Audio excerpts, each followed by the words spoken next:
Hello बच्चों, कैसे हो आप सब? बढ़िया होगे। आई होप पेपर वगैरह अच्छे से दे दिए होंगे।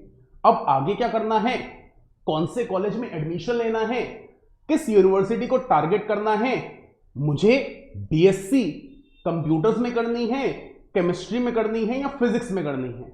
ऐसे बहुत सारे क्वेश्चंस आपके माइंड में घूम रहे होंगे और उनका एक परफेक्ट सोल्यूशन है कॉमन यूनिवर्सिटी एंट्रेंस टेस्ट यानी सीयूईटी। जी हां, सीयूईटी आप लोगों के लिए देना एक इंपॉर्टेंट टूल है आगे की जर्नी को डिसाइड करने के लिए। और केमिस्ट्री एज अ सब्जेक्ट अपने आप में बहुत इंपॉर्टेंट हो जाता है सीयूईटी के अंदर। तो केमिस्ट्री का क्या सिलेबस रहने वाला है, किस तरीके से आपको इसको अप्रोच करना है, कौन से टॉपिक्स को इंपॉर्टेंटली देखना है और किस तरीके से एमसीक्यू पे कमांड लानी है ताकि 100 मार्क्स स्कोर कर सकें आप केमिस्ट्री के अंदर, आज मैं उसके बारे में थोड़ा सा इंफॉर्मेशन आपके साथ डिस्कस करूंगा। तो सबसे पहले सिलेबस पॉइंट ऑफ व्यू से चलें तो सिलेबस के अंदर सबसे इंपॉर्टेंट फिजिकल केमिस्ट्री, जिसमें solutions, electrochemistry and chemical kinetics है। फिर आ जाता है इनऑर्गेनिक केमिस्ट्री, जिसके अंदर डीएनएफ और कोऑर्डिनेशन कंपाउंड्स है। और फिर लेटर ऑन ऑर्गेनिक केमिस्ट्री, जो कि बैकबोन है केमिस्ट्री की, जिसमें आ जाता है haloalkanes, haloarenes, alcohols, phenols and ethers, aldehyde, ketone and carboxylic acid, amines and nitro compounds और बायोमोलिक्यूल्स। हर एक चैप्टर इंपॉर्टेंट है क्योंकि पेपर पर्सपेक्टिवली अगर आप हर एक पॉइंट को समझेंगे तो कहीं ना कहीं हर एक चैप्टर से क्वेश्चन आपको सीयूईटी के एग्जामिनेशन में मिलेगा। तो हम लोग अगर ब्रीफ करें एक एक चैप्टर के ऊपर तो ध्यान दीजिएगा। जहां पर सबसे पहले सॉल्यूशन एज अ चैप्टर की बात करें तो सॉल्यूशन के अंदर सबसे पहले टाइप्स ऑफ सॉल्यूशन, आपके एक्सप्रेशन ऑफ कंसंट्रेशन, फिर Rawls law, Henry's law, colligative properties important topics बन जाते हैं। वहीं पर पेपर में अगर न्यूमेरिकल बेस्ड क्वेश्चन बनेगा तो वेंटो फैक्टर अपने आप में एक इंपॉर्टेंट टॉपिक रहता है, जहां पर आप एबनॉर्मल मॉलिक्यूलर मास और नॉर्मल मॉलिक्यूलर मास के बीच में रिलेशन आइडेंटिफाई करते हैं। इसी तरीके से electrochemistry, Nernst equation, cell, electrolytic process, इसके बाद कंडक्टिविटी और स्पेसिफिक कंडक्टेंस जैसे इंपॉर्टेंट टॉपिक से पेपर में क्वेश्चन बन सकता है। हालांकि आप ब्रीफ देखना चाहें तो ये सारे इंपॉर्टेंट टॉपिक्स हैं जिससे क्वेश्चन बनने के चांसेस आते हैं। इससे आगे बात करें तो केमिकल काइनेटिक्स स्मूथ चैप्टर है, बहुत छोटा चैप्टर है, जहां पर फर्स्ट ऑर्डर रिएक्शंस पर या आपके रेट डिटर्मिनेशन स्टेप पर या आप कह सकते हैं टेम्परेचर वाले टॉपिक पर भी क्वेश्चंस बनते हैं। तो यहां पर केमिकल काइनेटिक्स अपने आप में एक इंपॉर्टेंट टॉपिक बन जाएगा, इंपॉर्टेंट चैप्टर बन जाएगा आपकी सीयूईटी की जर्नी में। इसके बाद हम लोग इनऑर्गेनिक केमिस्ट्री में आए तो डीएनएफ और कोऑर्डिनेशन कंपाउंड, जहां पर डीएनएफ स्ट्रॉन्ग एम्फसाइज दिखाता है K2Cr2O7 और KMnO4 पर। इसके एसोसिएटेड क्वेश्चंस भी काफी इंपॉर्टेंट है। वहीं पर एफ ब्लॉक में लैंथेनॉइड और एक्टेनॉइड्स पे भी काफी क्वेश्चंस बनते हैं।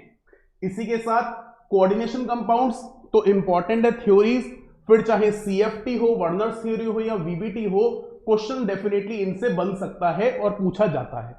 इससे आगे चलते हैं ऑर्गेनिक केमिस्ट्री, जिसके ऊपर एक स्ट्रॉन्ग एम्फसाइज देना जरूरी है क्योंकि कन्वर्जन हो जाए, डिस्टिंग्विश क्वेश्चंस हो जाए, रीजन बेस्ड क्वेश्चंस हो जाए, रिएक्टिविटी का कंपैरिजन हो जाए, ये क्वेश्चन कहीं ना कहीं आपका सीबीएसई से थोड़ा हायर लेवल पर पूछा जाता है।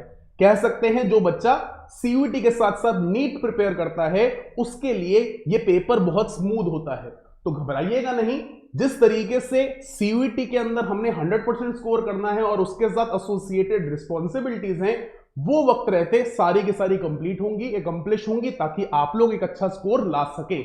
वहां पर ऑर्गेनिक केमिस्ट्री का पूरा ब्रीफअप, चाहे वो हेलोएल्केन्स, हेलोएरीन्स हो, चाहे आपके मैकेनिज्म का पार्ट हो या आपकी मोनो सब्स्टिट्यूटेड रिएक्शंस का या कंपाउंड्स का पोर्शन हो, हमें कंप्लीट करना है। अल्कोहल, फिनॉल्स एंड ईथर्स में फिनॉल एक बहुत इंपॉर्टेंट टॉपिक रहने वाला है, अल्कोहल्स भी उतना ही इंपॉर्टेंट है जिसको देखना बहुत जरूरी है, और ईथर्स अगर आप भूले नहीं हो तो रिएक्शन विद HI अपने आप में एक इंपॉर्टेंट टॉपिक बन जाता है सीयूईटी के अंदर। इसके आगे चलकर एल्डिहाइड, कीटोन, कार्बोक्सिलिक एसिड एक इंपॉर्टेंट चैप्टर है क्योंकि डिस्टिंग्विश या ABCD टाइप क्वेश्चंस जहां पर सीबीएसई में बहुत इंपॉर्टेंट थे, वहीं पर सीयूईटी के अंदर डिस्टिंग्विश क्वेश्चंस या वन लाइनर क्वेश्चंस या एमसीक्यू क्वेश्चंस बहुत इंपॉर्टेंटली पूछे जाते हैं। तो देखना भी बहुत जरूरी है और इन चीजों को ऑब्जर्व करना भी बहुत जरूरी है। अमीन्स कह सकते हैं हेलो एल्किन्स हेलो एरीन्स में भी इसका बहुत स्ट्रॉन्ग रोल रहता है, और यहां पर एज एन इंडिविजुअल चैप्टर भी काफी इंपॉर्टेंटली पूछा जाता है, फिर चाहे वो नेम रिएक्शन हो या फिजिकल प्रॉपर्टीज और केमिकल प्रॉपर्टीज जैसे क्वेश्चंस हो। इसके बाद बायोमोलिक्यूल्स, जो कि काफी डोमिनेटिंग चैप्टर माना जाता है। इवन पिछले साल का अगर आप पेपर भी देखेंगे तो बायोमोलिक्यूल्स अच्छा खासा लेवल पर आया था, तो इस चैप्टर को भी देखना बहुत जरूरी है ताकि हम इवैल्यूएट कर सके, देख सके, एनालाइज कर सके और पेपर के लिए प्रिपेयर हो सके। ये है आपका पूरा का पूरा सिलेबस, सिलेबस का ऑब्जर्वेशन, और सिलेबस के ऑब्जर्वेशन से आगे अगर हम लोग बढ़े तो हम लोगों की अप्रोच क्या होने वाली है। डेफिनेटली आप लोग अपने पेपर्स दे चुके होंगे, माइंडसेट से थोड़ा ईज ऑफ में होंगे, और क्योंकि आप ईज ऑफ में होंगे अब आप पूरी तरह से इवैल्यूएट कर सकते हैं कि किस तरीके से कौन सी यूनिवर्सिटी में या कौन से कोर्स में आपने टारगेट करना है। और जिन भी यूनिवर्सिटी या जिन भी कोर्सेज में आपने टारगेट करना है, केमिस्ट्री अपने आप में एक एसेंशियल टूल बन सकता है, क्योंकि आसानी से 100% स्कोर भी किया जा सकता है, और कहीं ना कहीं बहुत सारे कोर्सेज के अंदर आपका केमिस्ट्री एज अ सब्जेक्ट भी पार्टिसिपेट करता है। तो केमिस्ट्री की जर्नी तो डेफिनेटली डे 1 से शुरू हो जानी चाहिए। हम लोग अपने फ्रेश बैचेस सीयूईटी के लिए जल्दी लेकर आएंगे। आप लोग उन बैचेस में एनरोल करिए। डे 1 से जिस तरीके से चीजें पढ़ाई जाए, जिस तरीके से चीजें डिस्कस की जाए, उनको एग्जीक्यूट करिए।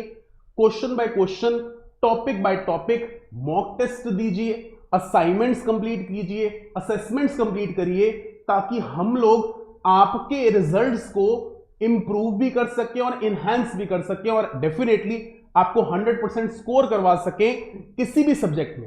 As a chemistry mentor definitely जिस तरीके से आपने अभी बोर्ड के एग्जामिनेशन दिया है, उसमें मैंने एक गेस्ट पेपर करवाया था जिसमें से 7 questions exactly as it is के एज इट इज आपके फाइनल एग्जामिनेशन में पूछे गए हैं।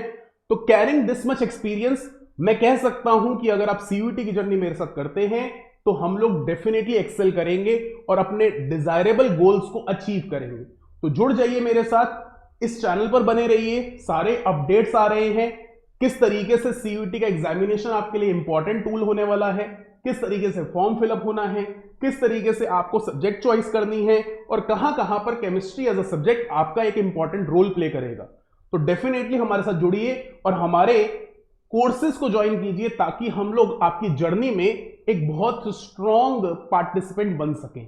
Thank you.